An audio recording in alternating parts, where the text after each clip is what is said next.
Orang lain punya dunianya sendiri. Yang lebih gampang adalah mengubah keburukanmu jadi kebaikan, tapi itu tidak kamu lakukan. Kamu lebih sibuk dengan keburukannya orang lain. Seolah-olah kamu ingin orang lain itu jadi baik.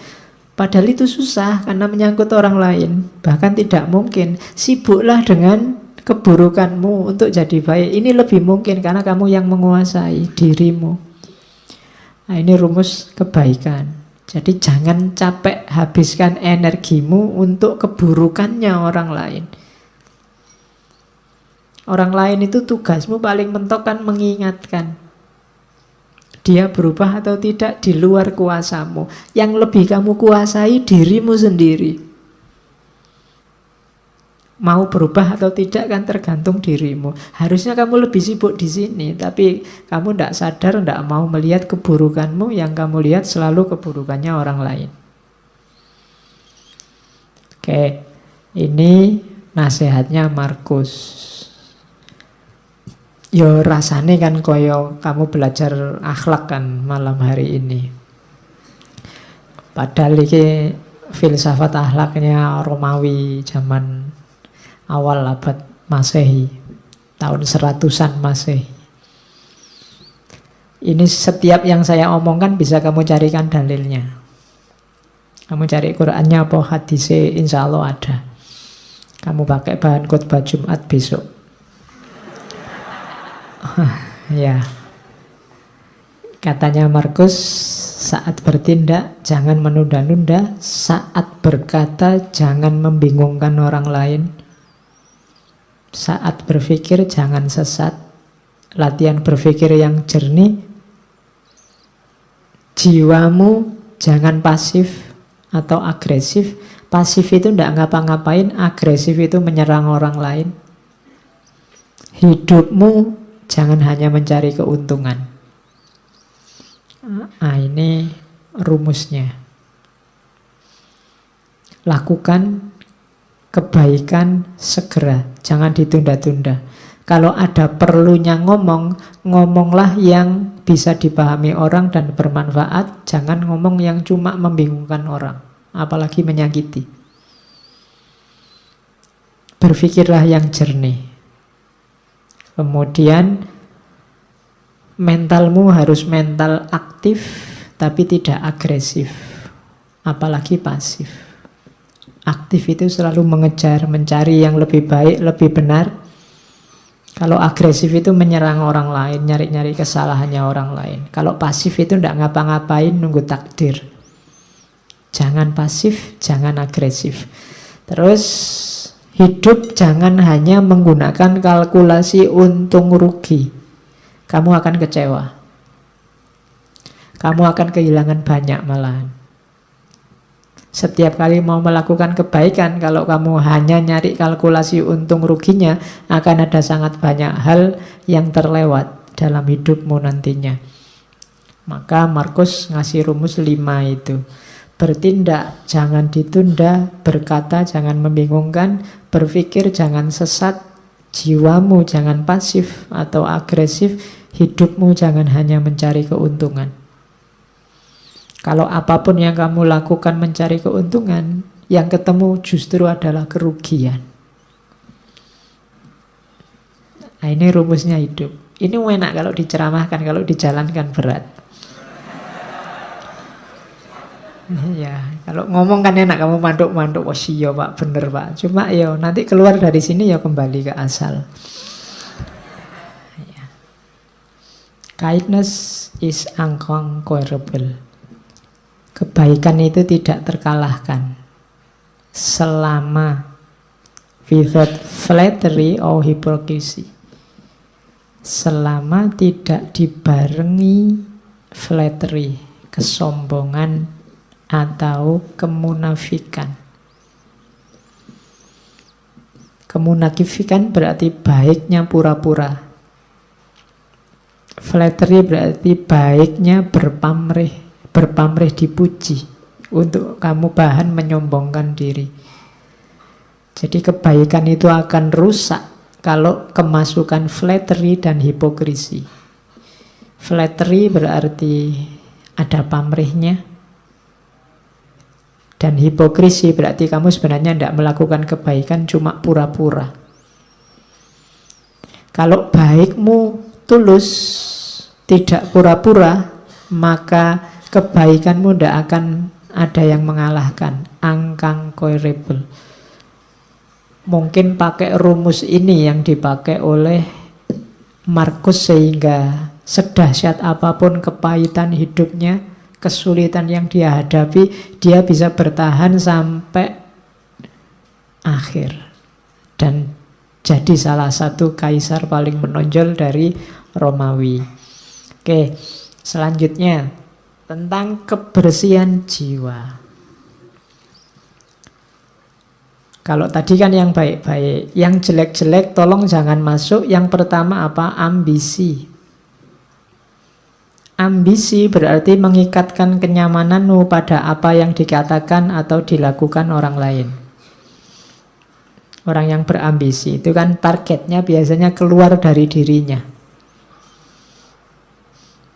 Kesuksesan yang bergantung pada orang lain. Kamu tidak akan ketemu apa yang kamu ambisikan. Hidup yang penuh ambisi tidak akan nyaman, karena bergantung pada yang di luar diri. Bersenang-senang berarti mengikatkan kenyamananmu pada sesuatu yang terjadi pada dirimu. Bersenang-senang juga begitu, tergantung pada mood tadi. Tergantung pada suasana hati. Itu juga kamu tidak akan bersih jiwamu kalau inginnya senang-senang terus. Kejernihan jiwa adalah tadi kebersihan, kebebasanmu dari yang di luar diri. Jangan tertipu oleh dua hal ini selanjutnya. Celaan dan pujian tidak memiliki efek yang sejati. Kalau engkau melakukan kebaikan, dicela atau dipuji orang, tidak akan mengefek pada kebaikan itu. Kebaikan tidak akan jadi jelek meskipun dia dicaci orang. Dan sebaliknya, kejelekan juga tidak akan jadi baik meskipun dia dipuji-puji. Celaan dan pujian tidak memiliki efek yang sejati, tidak memiliki efek yang hakiki. Efeknya cuma citra-citra di luar saja, tapi yang baik akan tetap baik, yang jelek juga akan tetap jelek. Biar jiwamu bersih, maka tidak perlu kamu terpengaruh oleh celaan atau pujian. Selanjutnya, tidak ada kesombongan yang lebih tinggi dibandingkan orang yang membanggakan ketidaksombongannya, kerendah hatiannya. Saya pak, tidak sombong loh saya itu sombong paling pol itu. Ya. Saya itu murah hati loh pak, saya itu suka menolong, baik, tidak sombong. Rendah hati itu kalau versinya Markus justru itu kesombongan yang paling tinggi, menyombongkan kerendah hatian. Oke, susah ya rumusnya. Ternyata yang kita anggap rendah hati ternyata justru kesombongan. Kemudian jangan kotori jiwamu dengan kemarahan. Kenapa? Karena efeknya marah itu biasanya lebih dahsyat dibandingkan sebabnya marah. Kamu marah karena temenmu minjem motormu ndak pamit. Kemarahanmu kamu ungkapkan dalam bentuk apa? Itu biasanya efek dari kemarahan ini lebih dahsyat daripada sekedar motormu tadi nggak bisa kamu pakai karena dipinjam sebentar.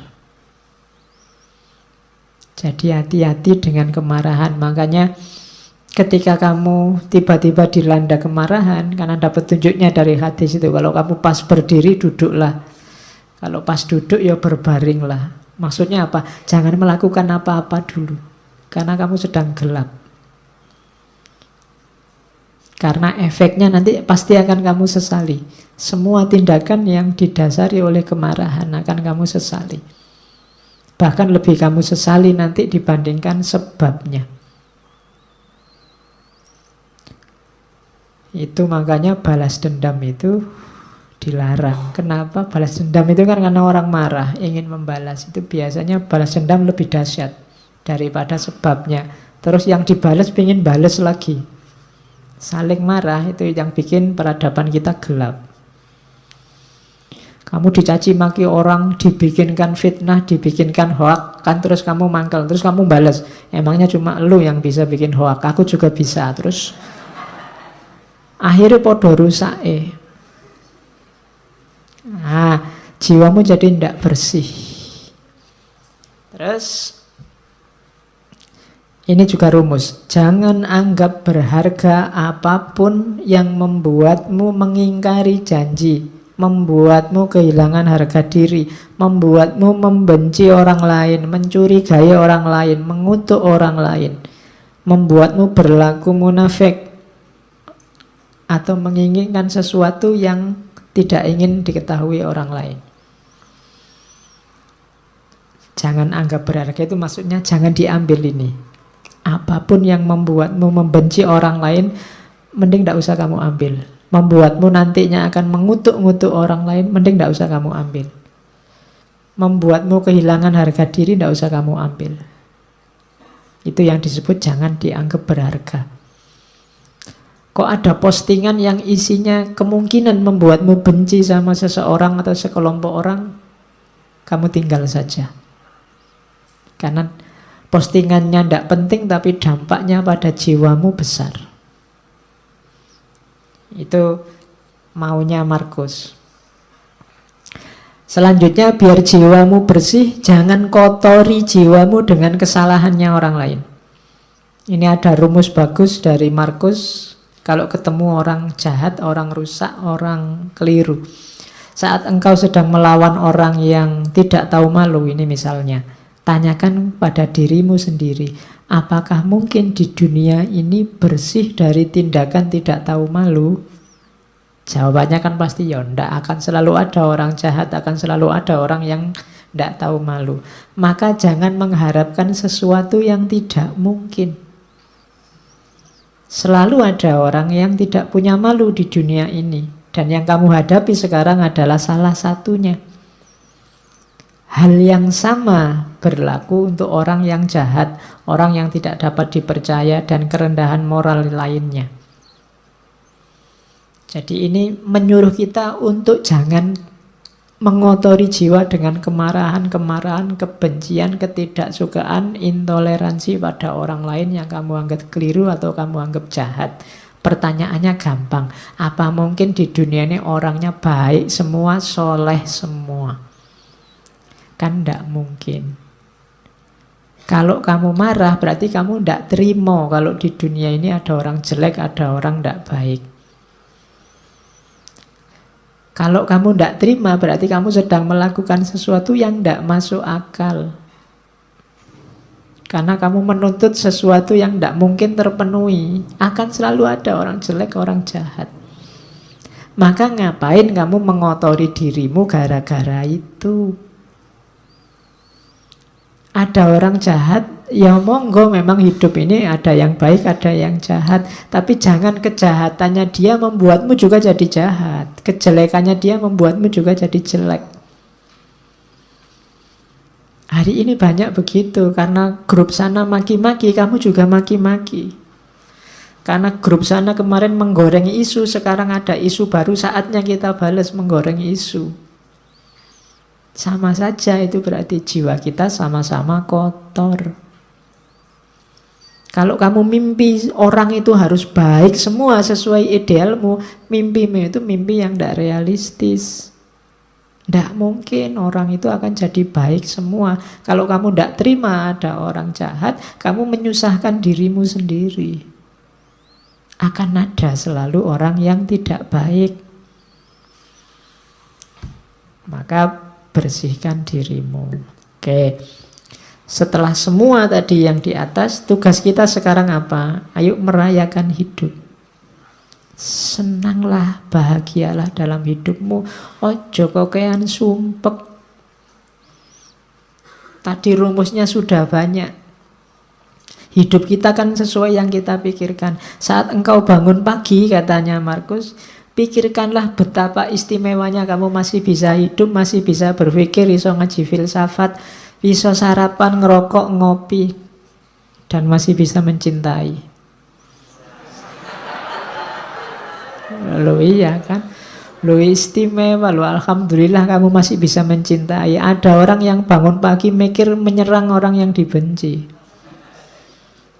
Kamu masih bisa cinta sama siapa, masih bisa say hello, masih bisa bilang miss you, masih bisa bilang sudah tidur apa belum, masih bisa bilang bersyukurlah. Ya kan? Setiap kali bangun tidur bersyukurlah. Kenapa? Masih diberi kesempatan hidup lagi. Tidak ada jaminan loh begitu kamu tidur terus bisa bangun. Kamu sendiri kan tidak bisa mengatur dirimu biar pokoknya besok saya harus bangun. Tidak bisa. Ternyata bangun atau tidak tergantung dirimu. Maka bersyukurlah. Begitu bangun kamu masih bisa sadar, masih bisa mikir, itu kenikmatan luar biasa. Bersyukurlah. Masih bisa menikmati hidup, masih bisa minum, makan. Yang lain mungkin sudah dilarang makan ini, dilarang makan itu, kamu masih bebas, bersyukurlah. Paling tidak kamu masih bisa mencintai seseorang. Nah, rayakanlah hidupmu. Wajahmu jangan kayak wajah orang susah terus. Ya, hidup kita ini menyenangkan kok. Oke. Terimalah segala sesuatu yang diikat oleh takdirmu. Cintailah orang-orang yang ditakdirkan bersamamu dan lakukan dengan sepenuh hatimu. Hidupmu akan nyaman. Dapat apa saja diterima, dinikmati. Makan di angkringan, dinikmati, ya enak. Ada yang neraktir di restoran, alhamdulillah ya lumayan enak. Semuanya enak, mana sih yang tidak enak, apalagi kalau ditraktir. Jadi bersama siapapun dinikmati, tidak usah milih-milih teman. Ya setiap orang punya karakter, punya gayanya sendiri. Tapi kan ada yang jahat Pak. Ya jahat silahkan jahat, tapi kan tidak mengotori jiwamu. Karena kalau kamu pingin, saya pinginnya teman itu baik semua Pak, sama saya peduli semua, itu mimpi, tidak mungkin. Ya kan? Kalau dihitung teman yang peduli sama kamu sama yang cuek, insya Allah lebih banyak yang cuek. Loh, tapi kalau ketemu senyum itu basa-basi. Ya, setiap orang disibukkan nomor satu dengan hidupnya sendiri masing-masing. Jadi rayakanlah hidupmu, jangan terlalu sumpek. Jangan memimpikan apa yang tidak engkau miliki. Namun akuilah anugerah atas apa yang engkau miliki, lalu bersyukurlah. Sambil mengingat, tulisannya salah itu. Sambil mengingat betapa engkau akan sangat memimpikan apa yang kau miliki sekarang kalau engkau tidak memilikinya. Kamu pegang HP, syukurilah. Tidak usah mimpi pegang HP yang lebih mahal dengan kualitas lebih baik. Kamu punyanya HP ini, mikirnya dibalik. Seandainya HP kayak gini saja aku ndak punya, aku mesti mati-matian ingin beli HP yang kayak gini. Itu loh. Punya pacar kok ndak terlalu cakep.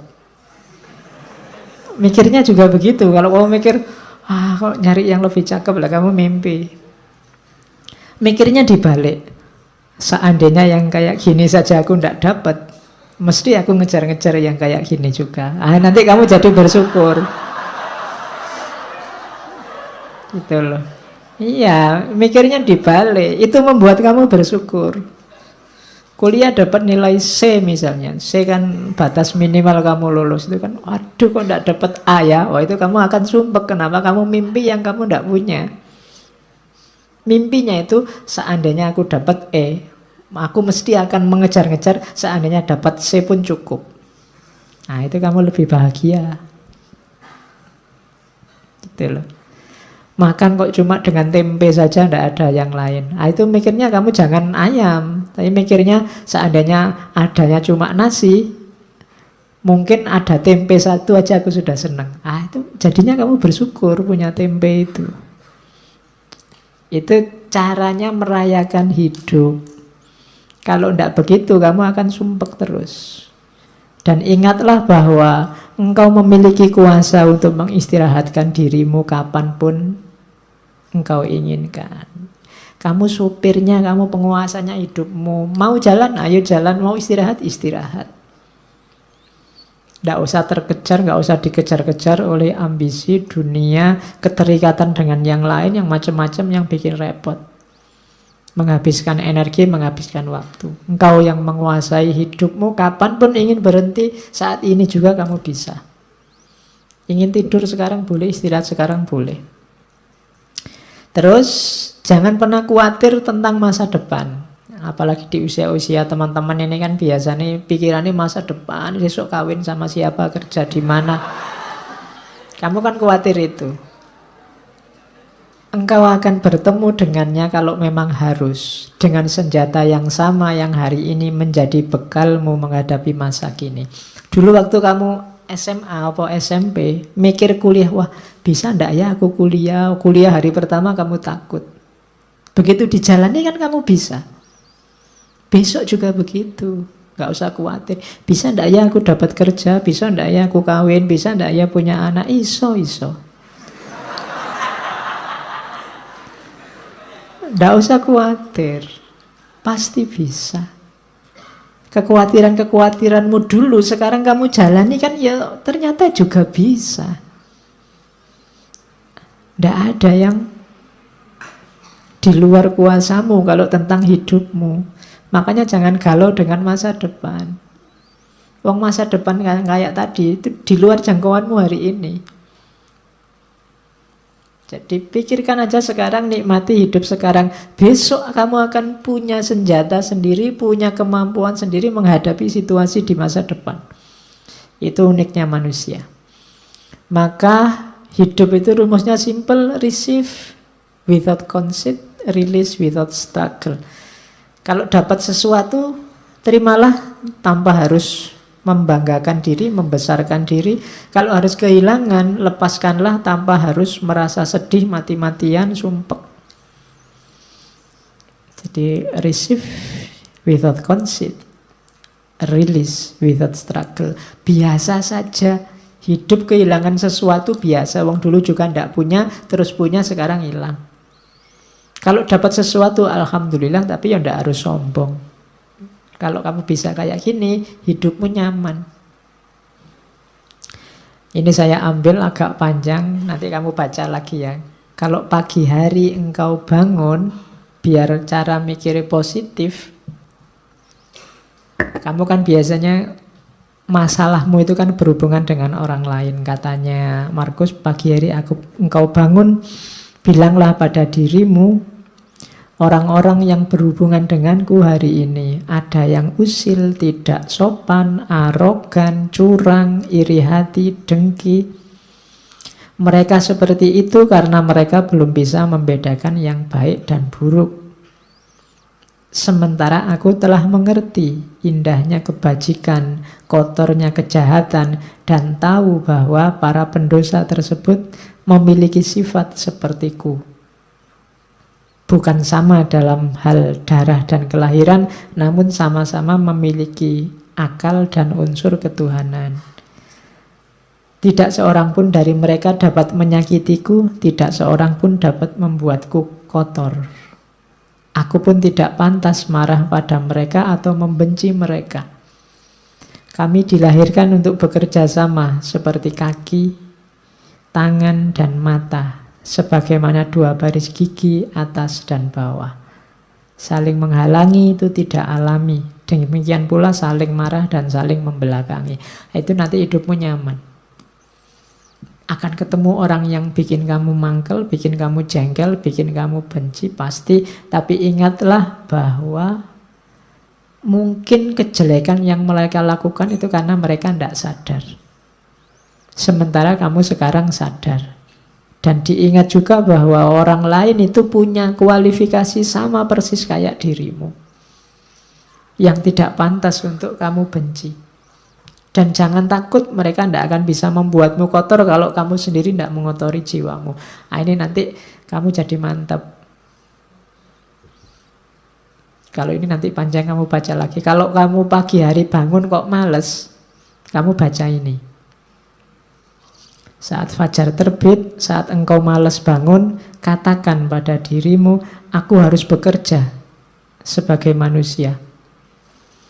Aku harus menawar apa lagi untuk bekerja, sebagaimana tugas kelahiranku. Ayo bangunkan maunya itu, kerjalah. Tanyakan pada dirimu, kalau masih nggak mau bangun, apakah tujuanku diciptakan itu untuk ini, meringkuk di bawah selimut dan mereguk kehangatan? Nah, terus kan kamu tetap bisa jawab, tapi kan nikmat, namun betapa nikmat seperti ini. Ditanya lagi sama Markus, jadi engkau lahir untuk mencari kenikmatan, bukan untuk bertindak dan mencari pengalaman.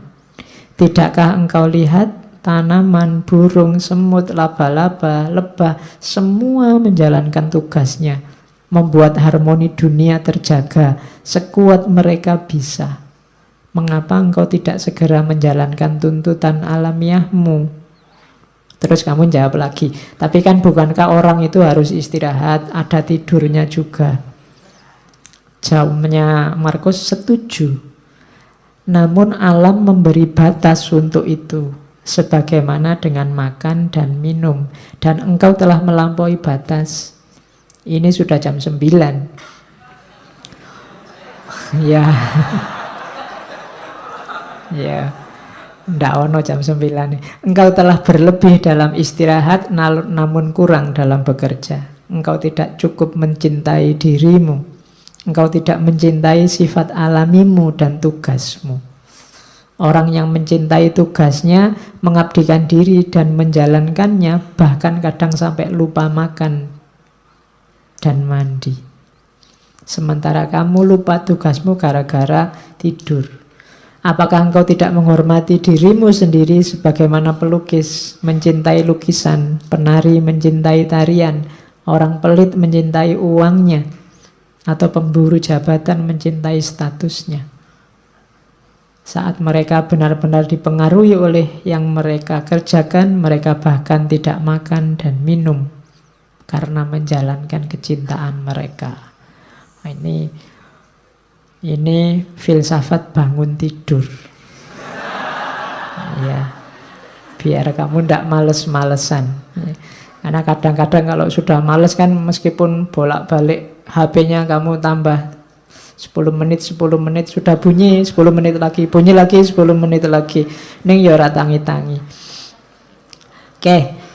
Kalau ini rumus hidup sama orang lain.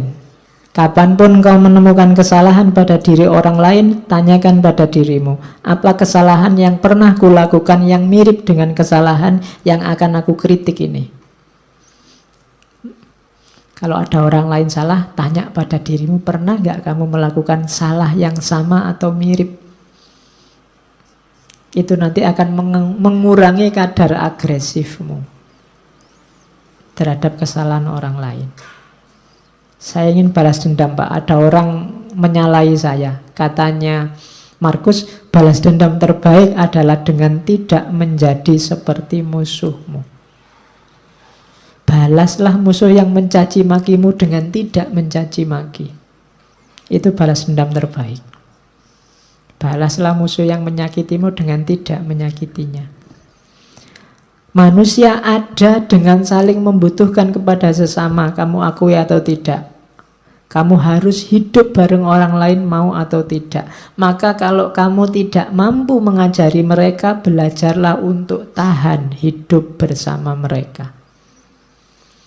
Sudah kamu nasihati kok tidak pulih-pulih jadi baik, ya gimana lagi? Sekarang kamu latih dirimu untuk kuat bareng mereka. Misalnya kamu punya teman sak kos-kosan berdua, kok ya males mandi. Sudah kamu nasihati, tetap males mandi. Solusinya apa?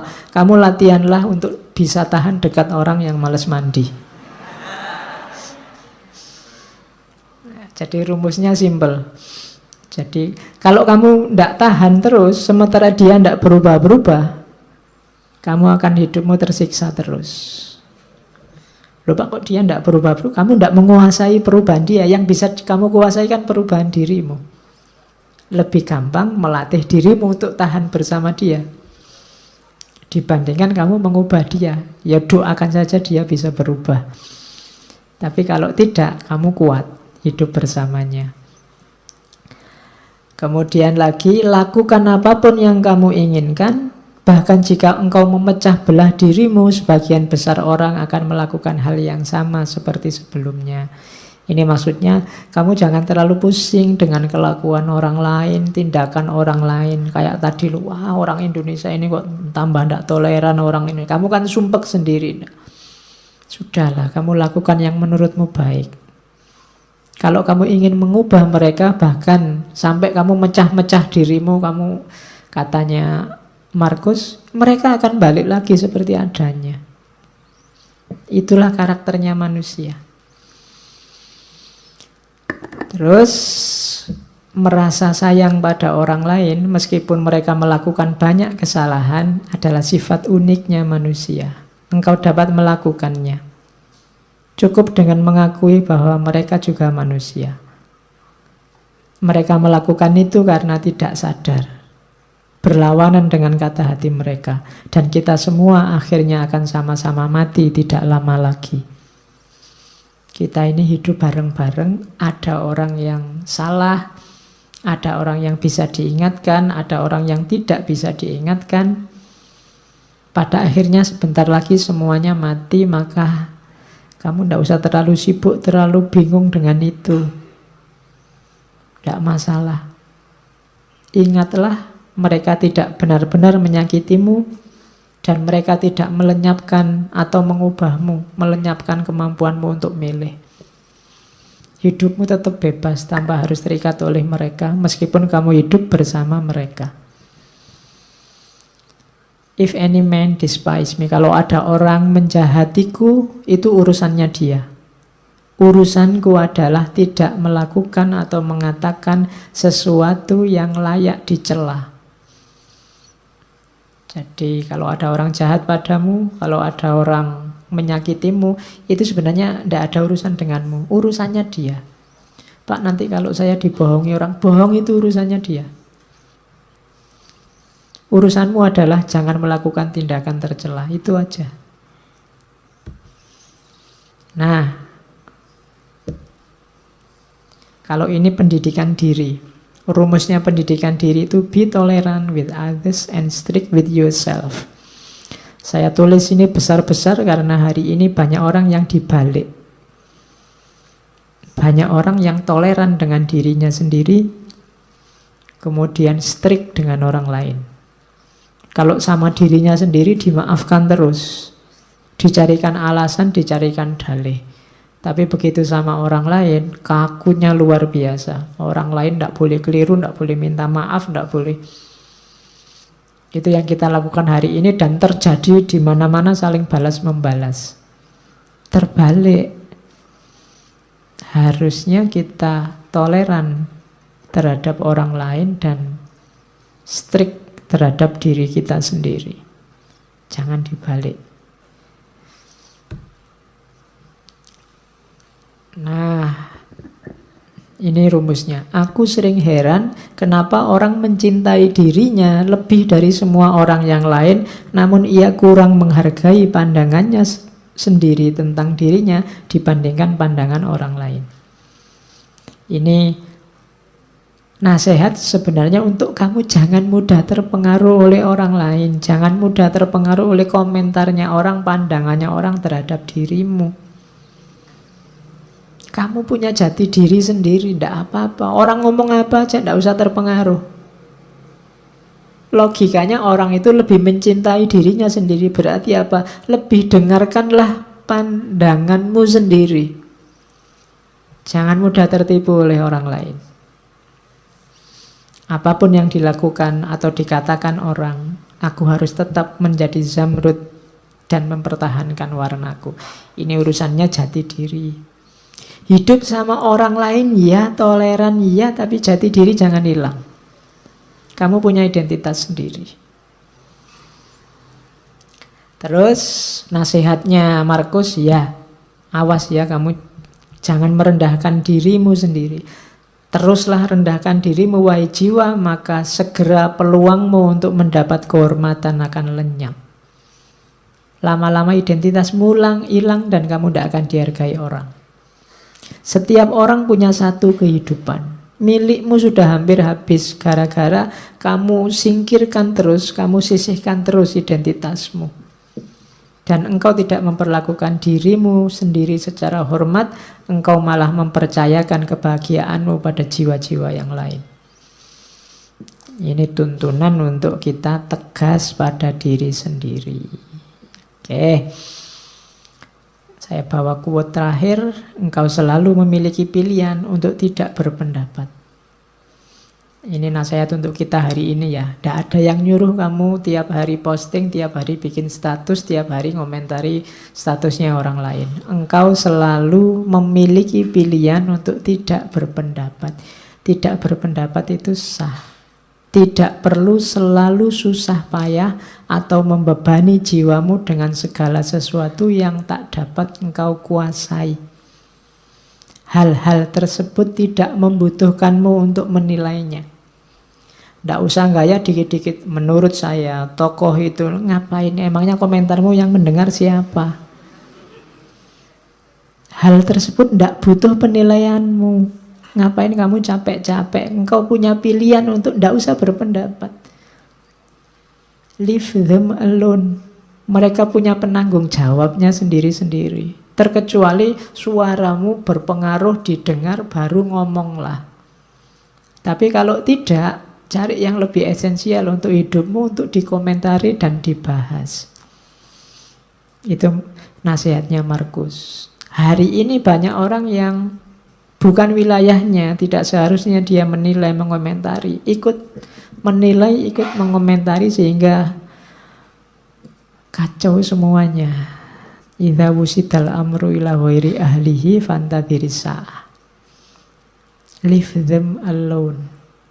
Biarkan yang bertanggung jawab yang ngurusi. Oke ya. Oh, masih ada. Stop whatever you are doing for a moment and ask yourself. Ini nasihat panjang. Am I afraid of death because I won't be able to do this anymore? Biasanya yang membuat kita banyak terhenti untuk melakukan kebaikan adalah takut mati. Was-was, takut mati ini sering mengganggu kita. Katanya Markus, sekali-sekali gini deh rumusnya. Saat kamu melakukan apapun yang membuat kamu senang, coba berhenti sebentar. Apa gara-gara ini ya? Gara-gara khawatir ndak punya ini atau ndak melakukan ini, aku takut mati. Seberapa pentingnya sih yang saya lakukan ini? Seberapa baiknya sih yang aku miliki ini? Setiap kali melakukan itu, coba berhenti sebentar. Nah, ini untuk meminimalisir rasa takut mati. Kira-kira kalau ndak ada ngaji filsafat ini kan ndak apa-apa toh. Ngapain sih harus tak gendoli sampai takut mati misalnya. Nanti kalau saya ndak ada yang mimpin ngaji sopo, ngapain sampai mikir ke sana. Wong ini ndak ada juga ndak apa-apa. Kalian kalau ndak ada ngaji kan malah santai, ndak ada beban untuk datang ke sini, bisa diganti yang lain. Tapi kadang-kadang yang ndak harus menggendoli, mengikat hidup kita, jadi mengikat. Kuliah misalnya, kamu kan diikat sedemikian rupa oleh dunia yang namanya kampus dan kuliah. Apa iya sih hidupmu wajib ada kuliahnya, wajib di kampus? Simba-simbamu dulu kuliah cuma, sekolahnya cuma sampai SD, SR. Ya sukses, sawahnya luas. Bisa nguliahkan anak cucunya. Apa wajib harus ada itu? Apa wajib sih harus punya rumah, punya mobil, punya itu? Itu caranya untuk menenteramkan hati dari rasa takut akan mati. Karena nasihat terbaik itu kan mati. Begitu orang ingat mati, bukan takut mati, maka kemungkinan besar dia akan mudah untuk mempersiapkan diri menghadapi hidup sesudah mati, mempersiapkan diri melakukan kebaikan-kebaikan. Oke, itu nasihat terakhir yang saya bawa dari Marcus Aurelius. Bayangkan raja besar, wilayahnya sangat luas, cara hidup, cara berpikirnya semacam ini. Maka dia jadi raja yang sangat tangguh, terkenal kesabaran dan ketabahannya, dan dia sukses. Meskipun banyak pemberontakan, banyak bencana, mengalami kepahitan hidup yang luar biasa. Dengan filsafatnya dia bisa sukses. Itu contohnya cara berpikir seorang king filosofer king. Raja filosof yang raja. Oke, saya kira itu untuk malam hari ini. Minggu depan kita masuk Islam. Ketemu, masuk dunia Islam maksudnya, bukan masuk Islam. Ya, ketemu dengan Umar bin Abdul Aziz. Kita juga punya jago banyak, tidak cuma Marcus Aurelius. Kita lihat minggu depan seperti apa contoh-contoh hidup yang filosofis dari seorang Umar bin Abdul Aziz. Oke, saya akhiri sekian. Kurang lebihnya mohon maaf. Wallahul muwafiq, wallahu a'lam bissawab. Wassalamualaikum warahmatullahi wabarakatuh.